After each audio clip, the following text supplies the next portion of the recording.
Chiller বন্ধ করার জন্য প্রথমে আমরা যেটা করব সেটা হলো এর যে স্টিমের ভালভ আছে সেটাকে অফ করে দেব। তো এখন আমি স্টিমের ভালভ অফ করতেছি। আমার স্টিম ভালভ বন্ধ করা শেষ। এরপর আমরা চিলারের যে স্টপ বাটন আছে সেটা প্রেস করে দেব। চিলার এখন ডাইলেশন মোডে চলে গেছে। দেখেন 600 সেকেন্ড ডাইলেশন টাইম। 600 সেকেন্ড পর চিলার অটোমেটিকলি অফ হয়ে যাবে। তখন আমরা chill water pump, cooling water pump বন্ধ করব। একটু পরপরই আমরা কুলিং টাওয়ারের যে ফ্যান আছে তা বন্ধ করে নেব। দেখেন ডাইলেশনের আর 5 সেকেন্ড বাকি আছে। 3 সেকেন্ড, 2 সেকেন্ড, 1 সেকেন্ড। আমাদের চিলার কিন্তু এখন বন্ধ হয়ে গেছে। তো আমরা এখন কুলিং ওয়াটার পাম্প বন্ধ করব। হলো আমাদের কুলিং ওয়াটার পাম্প। এখন আমি এটা অফ করে দেব।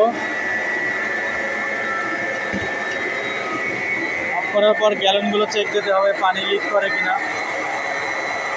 এখন পানি লিক করতেছে, আমরা এটা একটু টাইট দিয়ে দেবো। চিল ওয়াটার পাম্প আমরা বন্ধ করব এখন।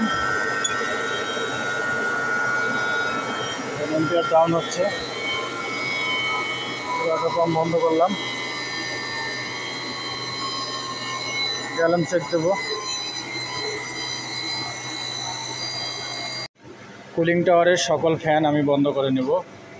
ফ্যান 1, 2, 3, 4, 5, 6, 6টা ফ্যান। 6টা ফ্যানই আমি বন্ধ করে নিয়েছি।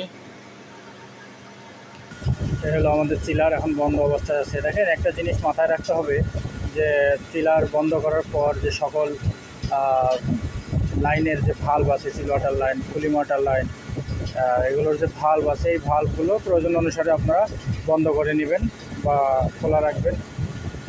এটা আপনাদের প্রয়োজন বা প্লান্টের বন্ধর সময়ের পরিমাণ অনুসারে আপনারা এটা করে নেবেন নিজের মতো করে। তো এই ছিল একটা চিলার বন্ধ করার প্রসেস।